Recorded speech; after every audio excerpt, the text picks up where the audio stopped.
ഈ ഒരു ജനുവരി മുതൽ മെയ് വരെയുള്ള സമയത്ത് ഒരുപാട് പാരൻസും കുട്ടികളും എന്നോട് സംസാരിക്കാറുണ്ട്. പലപ്പോഴും അവിടെ ഉയർന്നൊരു ചോദ്യം എന്താണെന്ന് വെച്ചാൽ, ചില കുട്ടികൾ ഒരുപാട് സ്ട്രഗിൾ ചെയ്യുന്നു. മേ ബി അവർ എൻട്രൻസ് എക്സാംസിൽ മറ്റു ഭയങ്കര സ്ട്രെസ്സിലാണുള്ളത്, നീറ്റ് ജെഇ കോച്ചിങ്ങിന് വലിയ സ്ട്രെസ്സിലാണുള്ളത്.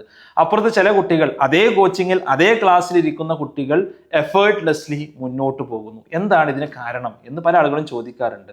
അതിനുള്ള കാരണം ഞാനൊരു കഥയിലൂടെ നിങ്ങൾക്ക് പറഞ്ഞുതരാം. നിങ്ങളുടെ ഗോൾസ്, നിങ്ങളുടെ ലക്ഷ്യങ്ങൾ ഒരു മാവിനെ പോലെയാണ് എന്നുള്ളത് നിങ്ങൾ സങ്കല്പിക്കുക.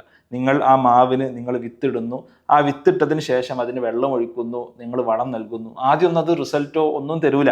കുറച്ച് ദിവസങ്ങൾ കഴിയുമ്പോഴാണ് അതിൽ നിന്നൊരു നാമ്പ് ഇങ്ങനെ മെല്ലെ മുകളിലോട്ട് വരിക, അല്ലേ? വീണ്ടും നമ്മൾ അതിന് വെള്ളം ഒഴിക്കണം, അതിന് വേണ്ട ഫെർട്ടിലൈസേഴ്സ് കാര്യങ്ങളൊക്കെ നൽകണം. അതിങ്ങനെ വളർന്ന് വന്ന് ഒരു പക്ഷേ അത് കായ്ക്കാൻ വർഷങ്ങളെടുക്കും. പക്ഷേ ആ വർഷങ്ങൾ നമ്മളതിന് വെള്ളം ഒഴിച്ചുകൊണ്ടിരിക്കുക, അതിന് വേണ്ട കാര്യങ്ങളൊക്കെ ചെയ്തുകൊണ്ടിരിക്കുക എന്നുള്ളത് വളരെ പ്രധാനമാണ്. എന്നാൽ വൺസ് അത് കായ്ക്കാൻ തുടങ്ങിക്കഴിഞ്ഞാൽ, ആദ്യം ഒരു മാങ്ങ 2 മാങ്ങയാണ് തരുന്നതെങ്കിൽ പിന്നെ നമുക്ക് ഒരുപാട് മാങ്ങകൾ അത് ഓരോ വർഷവും ആ മാവ് നമുക്ക് നൽകിക്കൊണ്ടേയിരിക്കും.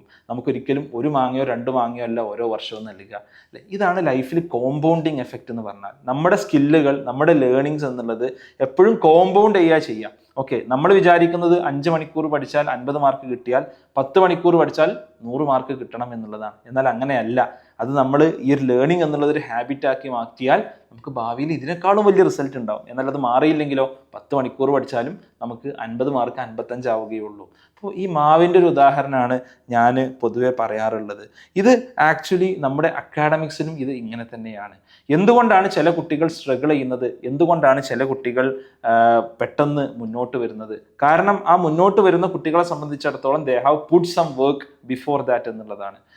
അവർ കുറച്ച് നേരത്തെ അതിനു വേണ്ടി, അത്തരം കാര്യങ്ങൾക്ക് വേണ്ടി അവർ വർക്ക് ചെയ്യാൻ തുടങ്ങിയിട്ടുണ്ട്. അപ്പോൾ പലപ്പോഴും ഈ പാരൻസ് എന്നോട് ചോദിക്കും, ഇങ്ങനെ റിപ്പീറ്റ് ചെയ്താൽ പോരെ, എൻട്രൻസിനൊക്കെ റിപ്പീറ്റ് ചെയ്യുന്നതല്ലേ നല്ലത്? നമ്മൾ ഇപ്പോഴും തന്നെ 11ലും 12ലും കുട്ടികൾക്ക് ഒരു സ്ട്രെയിനും സ്ട്രെസ്സോ കൊടുക്കണോ? 12th ആ റിപ്പീറ്റ് ചെയ്യുന്ന സമയത്ത് അപ്പോൾ ആ ഒരു വർഷം അതിന് ഫോക്കസ് ചെയ്യുന്നതല്ലേ നല്ലത്?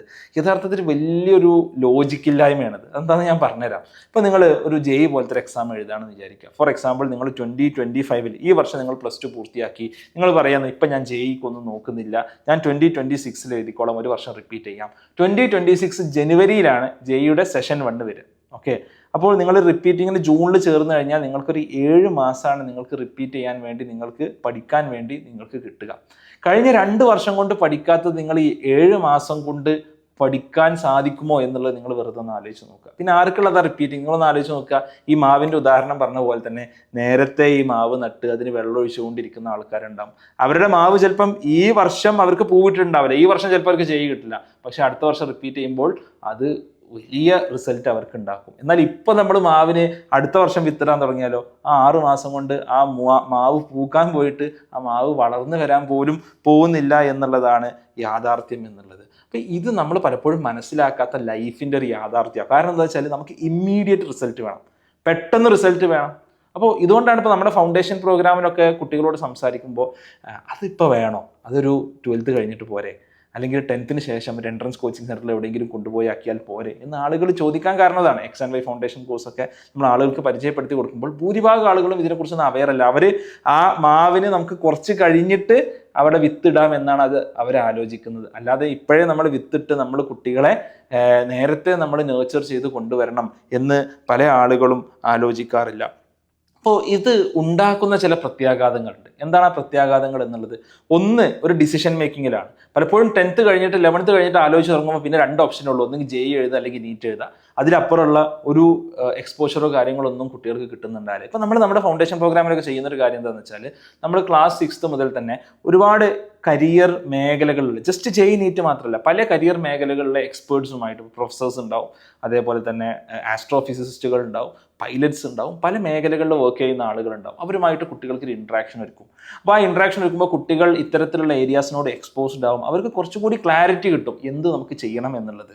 അവർക്ക് ഒന്നുകൂടി പ്ലാൻ ചെയ്ത് മെല്ലെ അതിലോട്ട് നടന്ന് നീങ്ങാൻ പറ്റും. അപ്പോൾ ഇതിൽ ആക്ച്വലി ഇതാണ് കുട്ടികൾക്കൊരു ഓവർ ബേർഡൻ കൊടുക്കുകയല്ല. അപ്പം നമ്മൾ ചെറിയ ക്ലാസ് തന്നെ കുട്ടികൾക്കൊരു ഓവർ ബേർഡൻ കൊടുക്കുകയല്ല. കുട്ടികൾക്ക് ആവശ്യമായിട്ടുള്ളൊരു കോഗ്നിറ്റീവ് ലോഡ് നമ്മൾ കൊടുക്കുന്നില്ല എന്നുള്ളതാണ് യാഥാർത്ഥ്യം. നമ്മുടെ കുട്ടികളെ സംബന്ധിച്ചിടത്തോളം ഇപ്പം നമ്മളൊരു കോഗ്നിറ്റീവ് ലോഡ് കൊടുക്കുന്നില്ല.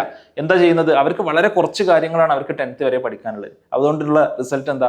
പലപ്പോഴും മറ്റ് എൻഗേജ്മെന്റുകളിലോട്ട് കുട്ടികൾ പോകുന്നു. എന്നിട്ട് 11th 12th എത്തുമ്പോഴോ അപ്പോൾ അവിടെ ലോഡ് കൂടും. അപ്പോൾ ആ ലോഡ് ഏറ്റെടുക്കാൻ അവർക്ക് സാധിക്കില്ല. ഇപ്പോൾ റിപ്പീറ്റ് ചെയ്യുന്ന പല കുട്ടികളും എന്നോട് ഇപ്പോൾ പറയുന്നത് ഇത് കുറച്ച് നേരത്തെ സാറ് പറയുന്നതൊക്കെ കേട്ടിരുന്നെങ്കിൽ, നേരത്തെ ഇതൊക്കെ കേട്ട് തുടങ്ങിയിരുന്നെങ്കിൽ എന്ന് പല ആൾക്കാരും പറയാറുണ്ട് അല്ലേ? നിങ്ങൾ കേൾക്കുന്ന ആളുകളുണ്ടെന്നുണ്ടെങ്കിൽ നിങ്ങളുടെ തോട്ട്സ് നിങ്ങൾ നിർബന്ധമായിട്ടും നിങ്ങൾ കമൻറ്റ് ചെയ്യാൻ മറക്കണ്ട. അപ്പോൾ ഇത് അൾട്ടിമേറ്റ്ലി കുട്ടികളെ ചിലപ്പോൾ ചില ബാഡ് ഹാബിറ്റ്സിലെത്തിക്കും, ചിലപ്പോൾ അവരെ ഗെയിമിംഗ് അഡിക്ഷനിലോട്ട് എത്തിക്കും, ചിലപ്പോൾ ഫോൺ അഡിക്ഷനിലോട്ട് എത്തിക്കും, ഈവൻ MDMA അല്ലെങ്കിൽ ഇങ്ങനത്തെ കാര്യങ്ങളോട്ടൊക്കെ എത്തിക്കും. കാരണം എന്താ? കുട്ടികളെ സംബന്ധിച്ചിടത്തോളം ഒരു പോസിറ്റീവ് എൻഗേജ്മെന്റ് ഇല്ല. അത്തരത്തിലൊരു എൻഗേജ്മെന്റ് അല്ലെങ്കിൽ ലോഡിങ് അവരുടെ ബ്രെയിനിലുള്ളൊരു വർക്ക് അവർക്ക് 10th വരെ കിട്ടുന്നില്ല. അപ്പോൾ അവർക്ക് ഒന്ന് നേരത്തെ ഡിസിഷൻ എടുക്കാം, രണ്ട് ഈ പറഞ്ഞ പോലെ ഈ 2 വർഷം കൊണ്ട് പഠിക്കാനുള്ളത് 1 വർഷം കൊണ്ട് റിപ്പീറ്റിങ്ങിന് പഠിക്കുന്നതിന് പകരം ഈ 2 വർഷം കൊണ്ട് പഠിക്കാനുള്ളത് ഒരു 5 വർഷം എടുത്ത് പഠിക്കാം, അല്ലെങ്കിൽ 6 വർഷം എടുത്ത് പഠിക്കാം. അവർക്ക് മെല്ലെ മെല്ലെ 11th 12th പാലങ്ങൾ ഇട്ട് കൊടുക്കാം. അവരുടെ അക്കാഡമിക്സ് കുറച്ചുകൂടി ഈസിയർ ആക്കാം. അവർക്ക് ബെറ്റർ സ്റ്റഡി ഹാബിറ്റ്സ് ബിൽഡ് ചെയ്യാം. അവരെ ഒരു വെൽ റൗണ്ടഡ് ഇൻഡിവിജ്വൽ ആയിട്ട് നമുക്ക് മാറ്റാം. ഇതിനൊക്കെയുള്ള അവസരമാണ് ആക്ച്വലി ഒരു ഏർലി പ്ലാനിങ്ങിലൂടെ ആക്ച്വലി നമുക്ക് വരുന്നത് എന്നുള്ളത് നമ്മൾ മനസ്സിലാക്കുക. ഇപ്പോൾ വേദ് ലഹോട്ടി ഇത്തവണത്തെ JEE പരീക്ഷയിൽ ടോപ്പർ ആയിട്ടുള്ള ആളാണ്. 360-ൽ 355 മാർക്കാണ് വാങ്ങിയത്. വേദ് ലഹോട്ടി 2024 JEE ടോപ്പർ ആയിരുന്നെങ്കിൽ 2017 അതിനുള്ള പ്രിപ്പറേഷൻ തുടങ്ങിയിട്ടുണ്ട്. ആ 2017 പ്രിപ്പറേഷൻ ആക്ച്വലി അവനൊരു 7 വർഷം, ഒരു 4 വർഷം IIT പഠിക്കാൻ വേണ്ടി 7 വർഷം പഠിക്കുക അങ്ങനെയാണോ? അല്ല. അതിനിടയിൽ ഒളിമ്പ്യാഡ് എക്സാംസ് വന്നു. ആ ഒളിമ്പ്യാഡ്സ് ഇന്ത്യയിൽ തന്നെ ടോപ്പറായിട്ട് അവൻ മാറി. വ്യത്യസ്തങ്ങളായിട്ടുള്ള അക്കാഡമിക് അക്ലോഡ്സ് നേടി. അവൻ ഒരു നല്ലൊരു നോളജ് ബേസ് ബിൽഡ് ചെയ്തു. ഇത് അവൻ്റെ ഫ്യൂച്ചറിനെ സംബന്ധിച്ചിടത്തോളം ഇതാണ് കോമ്പൗണ്ടിങ് എഫക്റ്റ് എന്നുള്ളത്. ഇത് അവൻ്റെ ഫ്യൂച്ചറിനെ സംബന്ധിച്ചിടത്തോളം ബിയോണ്ട് IITs ഹെൽപ്ഫുൾ ആവുന്ന ഒരു കാര്യമാണ്. അപ്പോൾ അതാണ് നമ്മൾ കുട്ടികൾക്ക് ആക്ച്വലി നൽകേണ്ടത് എന്നുള്ളത് മനസ്സിലാക്കുക. പിന്നെ പല ആളുകളുടെയും പ്രശ്നം ഇതിനൊക്കെ ഒരുപാട് പണം ചിലവല്ലേ, ആക്ച്വലി സ്കൂളിൽ തന്നെ നമ്മൾ എന്തിനത്ര കാശ് കൊടുക്കുന്നത് എന്നുള്ളതൊക്കെയാണ്. പല ആളുകളെ ആലോചിക്കാത്തൊരു കാര്യം എന്താണെന്ന് വെച്ചാൽ 11th 12th ആകുമ്പോൾ നമ്മൾ എങ്ങനെയെങ്കിലും ഒരു ഇൻ്റഗ്രേറ്റഡ് സ്കൂളിൽ 4-5 ലക്ഷം രൂപ കൊടുത്ത് ചേർക്കും. എന്നിട്ട് നമ്മൾ ചിലപ്പോൾ എൻട്രൻസിൽ റിപ്പീറ്റ് ചെയ്യാൻ വേണ്ടി ലക്ഷങ്ങൾ നമ്മൾ മുടക്കും. എന്നിട്ട് ചിലപ്പോൾ നമ്മൾ അഡ്മിഷൻ കിട്ടിയില്ലെങ്കിലോ നമ്മൾ കോടികൾ കൊടുത്ത് അല്ലെങ്കിൽ 40-50 ലക്ഷം കൊടുത്ത് ഒരു പ്രൈവറ്റ് കോളേജിൽ നമ്മൾ സീറ്റ് വാങ്ങും. എന്നിട്ട് ആ പ്രൈവറ്റ് കോളേജിൽ നിന്ന് പഠിച്ചിറങ്ങിയിട്ട് ആവശ്യത്തിന് സ്കില്ലോ കാര്യങ്ങളോ കുട്ടികൾക്ക് കിട്ടില്ല. വലിയ ലോൺ എടുത്തിട്ടായിരിക്കും നമ്മൾ, അല്ലെങ്കിൽ സ്ഥലം വിറ്റിട്ടായിരിക്കും, വീട് പണയം വെച്ചിട്ടായിരിക്കും. എന്നിട്ട് എന്ത് സംഭവിക്കും? അവസാനം തിരിച്ച് വീണ്ടും നമ്മുടെ ഒരു കഠിനാധ്വാനം ചെയ്യണം. ഈ ലോൺ അടച്ചു തീർക്കാനും മറ്റൊക്കെ.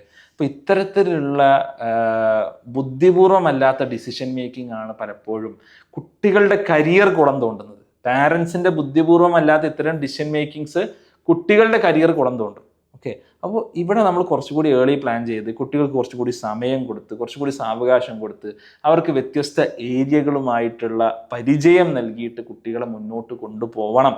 അതാണ് ഒരു പാരൻറ്റിൻ്റെ റോള് എന്നുള്ളത്. അതല്ലാതെ ഒരു 10 കഴിഞ്ഞിട്ടൊരു ഡിസിഷൻ മേക്കിംഗ് അല്ലേ, എന്നിട്ട് അവൻ ഏതിലോട്ടെങ്കിലും തള്ളിവിടുക, എന്നിട്ട് അവനൊരു എൻട്രൻസ് കോച്ചിങ് സെൻറ്ററിൽ കൊണ്ടുപോയി ആക്കുക, ഒരു ഹ്യൂമങ്കസ് സ്ട്രെസ്സിലൂടെ ആ കുട്ടികളെ കൊണ്ടുപോവുക. ഇതല്ല നമ്മൾ ആക്ച്വലി ചെയ്യേണ്ടത് എന്നുള്ളത് നമ്മൾ മനസ്സിലാക്കുക. നമ്മൾ ആ മാവ് പൂത്തലയണമെന്നുണ്ടെങ്കിൽ നമ്മൾ ആക്ച്വലി ഇപ്പോഴേ നമ്മൾ വിത്തിടണം. എന്നിട്ട് നമ്മൾ അതിന് വേണ്ട വളം നമ്മൾ ചെയ്തു കൊടുക്കണം, അതിന് വേണ്ട വെള്ളം ഒഴിക്കണം, അതിനെ ഓരോ സമയത്തും മൃഗങ്ങളിൽ നിന്നും മറ്റു കാര്യങ്ങളിൽ നിന്നൊക്കെ കാത്തു സൂക്ഷിച്ചുകൊണ്ട് നമ്മൾ മെല്ലെ മെല്ലെ അതിനെ പരിപാലിച്ച് കൊണ്ടുവരണം. അതിൽ നിന്നുള്ള റിസൾട്ട് ഉണ്ടാകുമ്പോൾ അത് 1-2 മാങ്ങയായിരിക്കില്ല, അത് 100 കണക്കിന് മാങ്ങകളായിട്ട്, മധുരമൂറുന്ന മാങ്ങകളായിട്ട് നമുക്ക് ഈ ഫ്യൂച്ചറിൽ റിസൾട്ട് ഉണ്ടാവും. ഇതാണ് ആക്ച്വലി ഒരു പാരൻറ്റിൻ്റെ റോൾ എന്ന് നമ്മൾ മനസ്സിലാക്കുക. Okay, so thanks lot for watching. XNYയുടെ ഫൗണ്ടേഷൻ പ്രോഗ്രാം ഉണ്ട്. ക്ലാസ് 6 to 10 സ്റ്റുഡൻസിൽ വിവിധങ്ങളായിട്ടുള്ള കരിയറുകളിലോട്ട് കുട്ടികളെ കൈപിടിച്ചുയർത്താൻ അവരുടെ സിലബസുമായി അലൈൻ ചെയ്ത രീതിയിലാണ് ഈ പ്രോഗ്രാം ഡിസൈൻ ചെയ്തിട്ടുള്ളത്. അപ്പോൾ നിങ്ങൾക്ക് കൂടുതൽ വിവരങ്ങൾ അറിയണമെന്നുണ്ടെങ്കിൽ, ഇന്ന് 3000-ലധികം കുട്ടികൾ ഈ പ്രോഗ്രാമിൽ പഠിക്കുന്നുണ്ട്. കൂടുതൽ വിവരങ്ങൾ അറിയാൻ നിങ്ങൾ താഴെയുള്ള ലിങ്കിൽ ക്ലിക്ക് ചെയ്യുക. ഞാൻ കമൻറ്റ് ബോക്സിൽ ലിങ്ക് പിൻ ചെയ്ത് വെച്ചിട്ടുണ്ട്. സോ താങ്ക്സ് ലോട്ട്. ചാനൽ സബ്സ്ക്രൈബ് ചെയ്യാൻ മറക്കണ്ട. നമുക്ക് മറ്റൊരു വീഡിയോയുമായി കാണാം.